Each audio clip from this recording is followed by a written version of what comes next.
বাংলাদেশকে টার্গেট করে মারাত্মক সব আক্রমণাত্মক কথা হচ্ছে। আমাদের বেশ পরিচিত কিছু মুখ, আমি অন্তত যতগুলো চ্যানেল দেখেছি দুটো মুখকে বারবার এবং একজনকে অনেক বেশি দেখেছি। এর মধ্যে আপনারা অনুমান করতে পারছেন, আপনাদেরকে প্রশ্ন করলে নিশ্চয়ই। ভীনা সিকরি সবচেয়ে বেশি কথা বলেছেন এবং আরেকজন হচ্ছেন পিনাক রঞ্জনকে দেখেছি, যাদেরকে আমরা সবসময় দেখি বাংলাদেশ নিয়ে কথা বলেন। এর বাইরেও ইদানিং এই ভদ্রলোক কথা বলছেন এবং পশ্চিমে তার কিছু ট্র্যাকশন আছে। আমরা সেই ভদ্রলোককেও দেখেছি, আমি অন্তত একটা চ্যানেলে দেখেছি ব্রাহ্মা চেলানিকেও কথা বলতে। সো চিকেন স্নেক নিয়ে আবার নতুন করে আলোচনা হাজির হয়েছে, ভারতের 7 সিস্টার্স নিয়ে আলোচনা হাজির হয়েছে। এখন প্রশ্ন হচ্ছে ডক্টর ইউনূস আসলে ঠিক কী বলতে চেয়েছেন? এমনকি পরিস্থিতি এমন জায়গায় দাঁড়িয়েছে আমাদের প্রধান উপদেষ্টার হয়ে ব্যাখ্যাও সরকারকে দিতে হয়েছে। আমি সেই জায়গায় আসবো। প্রধান উপদেষ্টা কি বলেছেন আগে সেটা একটু যদি পড়ি। এক্স্যাক্টলি উনি যা বলেছেন তা ইংরেজিতে এরকম ছিল: 7 states of India, eastern part of India, called 7 sisters. They are landlocked country, landlocked region of India. They have no way to reach out to the ocean. We are the only guardian of the ocean for all this region. So this opens up a huge possibility. So this could be an extension of Chinese economy, build things, produce things, market things, bring things to China, bring it out to the whole rest of the world, he said. মানে আমরা বুঝতে পারছি যে এখানে মানে 7টা রাজ্যের কথা বলছে। অবশ্য চিকেন একটা আপনারা নিশ্চয়ই জানেন, শিলিগুড়ি করিডোর আসলে আগেও বহুবার বলেছে বাংলাদেশ, এখন এটা খুবই পপুলারলি জানেন এবং আমাদের অনেকের স্বপ্ন। কেউ কেউ বলেন যে এটাকে ব্লক করে ভারতকে দুভাগ করে ফেলতে হবে। ইনফ্যাক্ট দুভাগ আবার বাংলাদেশকে করে ফেলারও আলাপ টালাপ এসছে। সব কিছু নিয়েই কথা বলবো। চিকেন স্নেক হচ্ছে আসলে শিলিগুড়ি করিডোর, যে ভারতের খুবই ন্যারো স্ট্রিপ অফ এরিয়া। আপনারা দেখছেন নেপাল এবং বাংলাদেশের মাঝখানে 20-21 কিলোমিটার একটা ভূমি। এতে 7 সিস্টার্স শুধু না, আপনারা ম্যাপ খেয়াল করুন, ভারতের আরও দুটো রাজ্যের একটা রাজ্য পুরোটা সিকিম এবং পশ্চিমবঙ্গেরও একটা অংশ আসলে ভারতের মূল ভূখণ্ড থেকে বিচ্ছিন্ন হয়ে যায়। এই কারণেই এই আলাপগুলো আসলো এবং তারা যে ইন্টারপ্রিটেশন করার চেষ্টা করছে সেই ইন্টারপ্রিটেশনগুলো নিয়েও কথা বলবো। প্রথম কথাটা হচ্ছে যে ভারতের 7 সিস্টার্স যে আছে, সেই 7 সিস্টার্স যেটা এগুলো ল্যান্ডলকড এরিয়া বলছে। মানে ভারতীয়রা যে আলাপ তুলছেন সেটা হচ্ছে এই রকম, আসলে এগুলো আদতে ল্যান্ডলকড না, কারণ ভারতের প্রচুর কোস্টলাইন আছে, বাংলাদেশের 10 গুণ বেশি আছে। সুতরাং মানে এরা কেন, ওরা তো ভারতের পার্ট, সো যে কোনো পোর্ট থেকে গিয়ে ওখানে যাওয়া যায়। কথাগুলো টেকনিক্যালি ঠিক, কিন্তু কথাগুলো আবার পুরো ঠিকও না। কারণ একটা দেশ যদি অনেক বড় হয়, তার একটা অংশ যদি কোনো সিপোর্ট থেকে অনেক দূরে হয়ে থাকে, সেটাকে ডিফ্যাক্টো ল্যান্ডলক ধরার একটা প্রবণতা আছে। এই কারণেই তো ভারত আমাদের ওপর দিয়ে যেতে চায়। তারা মিয়ানমারের কালাদান মাল্টিপোর্টাল প্রজেক্ট দিয়ে ওই দিক দিয়ে ঢুকতে চায় নানাভাবে। তারা বাংলাদেশের ওপর দিয়ে স্থলভাগ হোক, চিটাগং পোর্ট ইউজ করে ঢোকা হোক, নানানভাবে তারা চায়। কারণ তারা যদি তাদের পোর্টই থেকে থাকে তাহলে তারা তো এটা করার কথা ছিল না। ঠিক একই রকম একটা পরিস্থিতি আছে, একটু অপ্রাসঙ্গিক হলে আপনাদের জানিয়ে রাখি। ম্যাপে খেয়াল করুন, চীনের ওয়েস্টার্ন পার্ট যেটা, সেটাও এক ধরনের ল্যান্ডলকড ধরা হয়। কারণ চীনের কোস্টাল এরিয়াটা হচ্ছে ইস্টে, সেখান থেকে কোনো একটা কিছু যদি আপনি ওয়েস্টে নিতে চান, পুরো চীন পাড়ি দিয়ে নিতে হয় হরাইজন্টালি।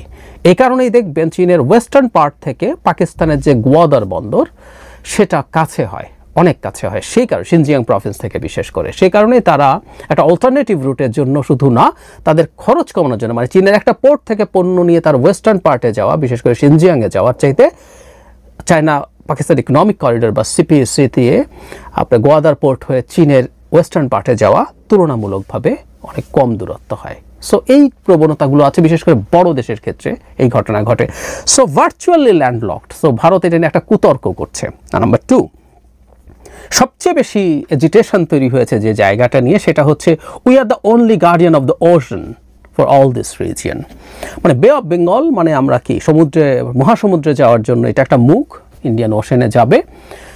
এই যে অনলি গার্ডিয়ান বলেছেন, এই অনলি গার্ডিয়ান টেকনিক্যালি ঠিক না। কারণ হচ্ছে বে অফ বেঙ্গলে আপনারা, মানে আমি প্রায় বলি যাদের জিও পলিটিক্স নিয়ে আগ্রহ আছে, খুব খুঁটিনাটি ম্যাপ দেখবেন, সারা পৃথিবীর ম্যাপ দেখতে হবে। জিও পলিটিক্সের সাথে লোকেশন ম্যাটার করে। আমরা অনেকেই ইন্টারন্যাশনাল পলিটিক্স আর জিও পলিটিক্স সিনোনিমাসলি ইউজ করি, উইচ ইজ নট কারেক্ট। যাই হোক, তো আপনি ম্যাপে দেখলে দেখবেন যে বে অফ বেঙ্গলের মধ্যে 3টা দেশেরই অ্যাক্সেস আছে, আমাদের যেমন আছে, ভারত আছে, মিয়ানমার আছে।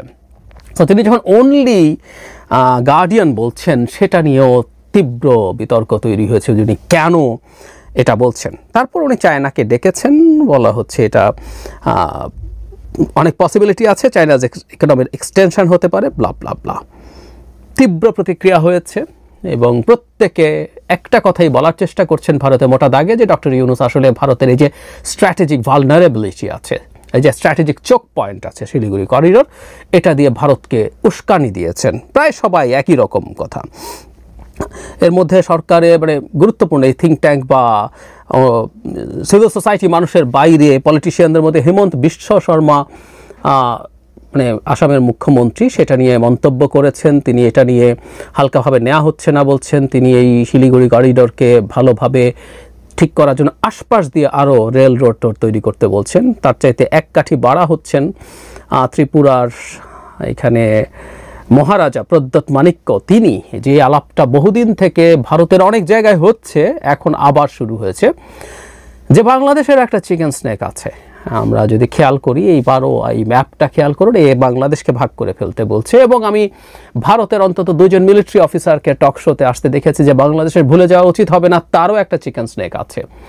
আমরা যদি খেয়াল করি, ফেনীর এই অংশটা যদি কেটে ফেলা যায়, এই অংশটাকে বিচ্ছিন্ন, এই জায়গাটাও খুবই ন্যারো একটা স্ট্রিপ, এটা যদি আলাদা করে ফেলা যায়, তাহলে এই পুরো চিটাগং হিল ট্র্যাক সহ কক্সবাজার এই পুরো জোনটা আলাদা হয়ে যায়। এবং আমরা যদি এভাবে চিন্তা করি, এটা কেটে যদি ভারতের সাথে লাগিয়ে দেয়া যায়, তাহলে ভারতের নর্থ ইস্টের কিন্তু পার্ট, এবং এখানে একটা দুর্দান্ত প্রাচীন, শুধু এখনকার না, চট্টগ্রাম পোর্ট অনেক পুরনো প্রাচীন পোর্ট, তো তারা একটা পোর্টও পেয়ে যায়, তাদের এদিকে সমস্যার সমাধানও হয়ে যায়। এই আলাপগুলো করা হচ্ছে। আমি সরকারের দিক থেকে যে ব্যাখ্যা দেয়া হয়েছে, সেই ব্যাখ্যাটা কিছুটা একটু দেখি। এই ব্যাখ্যায় ব্রিফ করেছেন একটু ইন্টারেস্টিং হাই রিপ্রেজেন্টেটিভ জনাব খলিলুর রহমান। মানে তিনি ইদানিং পররাষ্ট্র মন্ত্রণালয়ে সব ব্রিফ করছেন। আমি জানি না এটা একটা পূর্বাভাস কিনা যে তিনি পররাষ্ট্র উপদেষ্টাই হতে যাচ্ছেন, কারণ ওনার মূল বিষয়টা আসলে তো ভিন্ন। উনি একদম এক্সক্লুসিভ একটা দায়িত্বপ্রাপ্ত মানুষ, এটা আগে একদিন বলেছি, যে আজকে আর বিস্তারিত না। তিনি বলছেন প্রধান উপদেষ্টা প্রথমবার বলেননি, 2012 সালে একই ধরনের কথা বলেছেন। 23 সালে জাপানে তৎকালীন প্রধানমন্ত্রী কিশিদা নর্থ ইস্ট ইন্ডিয়া এবং বাংলাদেশকে একটা ভ্যালু চেইনে আবদ্ধ করার কথা বলেছিলেন। এর প্রসঙ্গে সিঙ্গেল ইকোনমিক জোনের কথা বলেছেন, এই যে বিগ বে ইনিশিয়েটিভ। আমি বিগ বে ইনিশিয়েটিভ নিয়ে ভিডিও করেছিলাম, যারা আমাকে রেগুলারলি দেখেন তারা জানেন। হ্যাঁ, আমরা এই জায়গাটা একটু যদি বলে নেই, সেটা হচ্ছে এখানে একটা গুরুত্বপূর্ণ জিওপলিটিক্যাল ইস্যু আছে। ইস্যুটা হচ্ছে এরকম যে চায়না বাংলাদেশের প্রথম ডিপ সি পোর্টটা করতে চেয়েছিল, এবং দীর্ঘদিন সার্ভে করে দেখা গিয়েছিল সোনাদিয়াতে এই ডিপ সি পোর্টটা সবচেয়ে ভালো হতে পারে। কিন্তু না, শেখ হাসিনা যখন গেলেন, ভারতের এটা একটা রেড লাইন ছিল, ভারত এখানে ডিপসিতে ভারত চায়নার কোনো প্রেজেন্স মেনে নেবে না বলে তারা শেখ হাসিনা স্পষ্টভাবে জানিয়ে দেন, এবং শেখ হাসিনা ওই রেড লাইন ক্রস করেননি। ফলে সোনাদিয়া ডিপসি পোর্ট হয় নাই, সোনাদিয়া অন্য কারো সাহায্যে আর হয়নি। পরে মাতার বাড়িতে ডিপসি পোর্ট হচ্ছে, যেটা ভারত জাপানকে নিয়ে এসছে। কারণ ভারতের তো বলেছি একটা সে সুপার পাওয়ার হতে চায়, কিন্তু এত নিচু স্তরের মানসিকতা এবং এত আমরা কথ্য ভাষায় বলি না, খুবই ফকিন্নি মেন্টালিটি নিয়ে হওয়া সম্ভব না। তার ছোট মন, ফকিন্নি বলতে আমি ছোট মনের কথা বলছি। সে জাপানকে নিয়ে এসছে, জাপান এখানে ফাইন্যান্স করছে, এবং এই অঞ্চলকে কেন্দ্র করে একটা বিগ বি ইনিশিয়েটিভ নেওয়া হয়েছে, যেখানে ভারতের 7 সিস্টার্স ইনভলভ হবে, ইত্যাদি ইত্যাদি। সো সেটার প্রতি একটু ইন্ডিকেট করা হয়েছে। এবং এছাড়া আরেকটা জিনিস তারা বলছেন, সেটা হলো আসলে কানেক্টিভিটির প্রশ্ন। এটা আমরা অফার করছি, এটা কেউ নিলে নিবে, না নিলে নাই। আসলে কথাটা তো ট্রু, কিন্তু প্রফেসর ইউনুস যেভাবে বলেছেন, এর মধ্যে ব্যাপারটা এইরকম না। উনি চায়নাকে ডাকছেন যে 7 সিস্টার্স ল্যান্ডলকড, মানে কেন ডুয়াল মিনিংগুলো তৈরি হচ্ছে। তুমি আসো, ব্যবসা করো, এখানে প্রডিউস করো, বানাও, এখানে মার্কেট করো, এখান থেকে নিয়ে যাও, এগুলো চায়নাকে বলছেন। মানে চায়না এখানে আসলো, এসে পণ্য তৈরি করলো, সেই অ্যাক্সেস ভারতের 7 সিস্টার্সে ভারত দেবে কি না, সেটা ভারতের প্রশ্ন, ভারতের ব্যাপার। বা 7 সিস্টার্সে কিছু চায়না তৈরি করতে চাইলে সেটা এখান দিয়ে অ্যাক্সেস হবে কি না, এগুলো ভারতের চয়েসের ব্যাপার। কিন্তু প্রধান উপদেষ্টা এটা ওই দিকে নিয়ে গেছেন। এখন এবার আমি যদি আমার টেকের কথা বলি, প্রথমে আমার কাছে খুবই মিটিকুলাসলি প্ল্যান্ড স্টেটমেন্ট মনে হয়। এই স্টেটমেন্টটা পড়লে এর শাব্দিক যে অর্থ আছে, তাতে অন্য ধরনের মানে করা প্রায় অসম্ভব, এটা অর্থনৈতিক কথা উনি বলেছেন।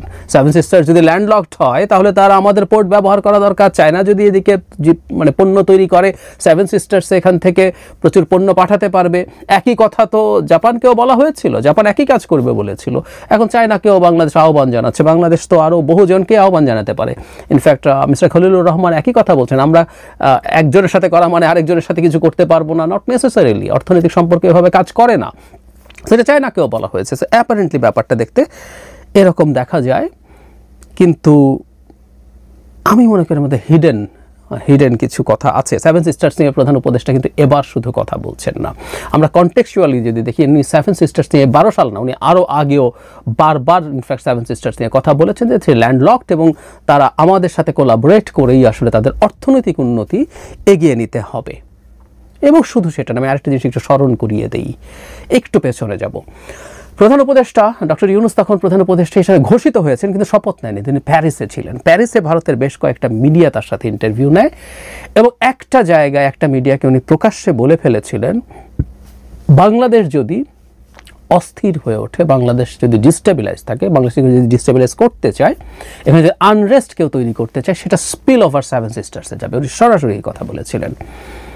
সুতরাং সেভেন সিস্টার্সের ভালনারেবিলিটি নিয়ে হালকা হলেও কিছু ইঙ্গিত ডক্টর ইউনূস দিচ্ছেন মনে হতে পারে। আর উনি ওশেনের অনলি গার্ডিয়ান বলছেন, এটা উনি না জেনে বলেছেন তা না, কিন্তু মানে বাংলাদেশ তার এই জায়গায় ব্যাপারটা এরকমভাবে দেখতে চায়। সো এটাও ডিবেট ট্রিগার করেছে যে এই অঞ্চলের ব্যাপারটাকে, মানে আবারও বলছি যে তারা যেভাবে ইন্টারপ্রিট করতে চেয়েছে সেটা হতে পারে। আমার কাছে যেটা মনে হয়, ইকোনমিক ব্যাপার তো আছেই, কিন্তু এর মধ্যে প্রধান উপদেষ্টা যেটা হয়তো চেষ্টা করছেন, আমার কাছে মনে হয় সাম্প্রতিক সময় তিনি ভারতের কাছে প্রচুর ডিনাইড হয়েছেন, মানে তৃতীয়বার ডিনাইড হয়েছেন। যদিও আমি দেখলাম যে মিস্টার খলিলুর রহমানরা বলছেন যে এখনও সম্ভাবনা আছে দুই নেতার সাইডলাইন বৈঠকের, কিন্তু ভারতের পত্রপত্রিকা অলরেডি বলে দিয়েছে যে সাইডলাইনে কোনো বৈঠক হচ্ছে না। বিমস্টেকের কথা বলছি। তো ইউএনজিএতে হয় নাই, বাংলাদেশ বাইল্যাটারাল সফরে যেতে চেয়েছে ভারতে আমাদের প্রধান উপদেষ্টা, তারা ডিনাই করেছে, এরপর বিমস্টেক ডিক্লাইন করেছে। তো আমার কাছে মনে হয় যে এটাও একটা কূটনীতির পার্ট, যে আমরা কখনো টাফ রেটরিক ব্যবহার করে তাদেরকে একটু নরম করার চেষ্টা। বিমস্টেকে যদি এই মিটিংটা হয়, আমি ধারণা করি তার প্রধান কারণ হবে এই টাফ শব্দগুলো ব্যবহার করা, ইঙ্গিতপূর্ণ কথা ব্যবহার করা, যে আমি চায়নাকে কিন্তু এখানে অনেক অ্যাক্সেস দিচ্ছি, তাকে আমি এখানে নিয়ে আসছি যত বেশি সম্ভব। সো চায়নার ফুটপ্রিন্ট যত বাড়ুক, ইনফ্যাক্ট যেটা হয় ইকোনমিক ফুটপ্রিন্টও যখন বাড়ে, ওগুলো আসলে চায়নার মতো দেশগুলো স্ট্র্যাটেজিক ফুটপ্রিন্টে কনভার্ট করে নেয়, এটা সম্ভব তাদের জন্য। সো এই ধরনের একটা থ্রেট যদি ভারত ফিল করে, তার সেভেন সিস্টার্সের ব্যাপারে তার যদি কোনো টেনশন তৈরি হয়, নিশ্চিতভাবে বাংলাদেশের ফেনে দিয়ে কেটে চট্টগ্রামকে দখল করে ফেলতে পারবে না। এটা ভারতের দিক থেকে আরেকটু সতর্ক হয়ে বাংলাদেশের সাথে দূরত্ব কমানোর মতো একটা চেষ্টা যদি সে করে থাকে, করার চেষ্টা করে, সেটার উপর প্রভাব পড়তে পারে এবং তারা সেটা করতেও পারে। সো আমরা বিমস্টেকে যদি দেখা হয়, আমি ধারণা করি প্রধান উপদেষ্টার এই ধরনের বক্তব্যের কারণও সেটাতে কিছুটা হলেও রোল প্লে করবে। যদিও আমরা সাম্প্রতিক সময়ে দুটো ঘটনায় 26শে মার্চ এবং ঈদের সময়ে মোটামুটি কর্ডিয়াল শুভেচ্ছা জানাতে দেখেছি, জনাব মোদি আমাদের প্রধান উপদেষ্টাকে জানিয়েছেন।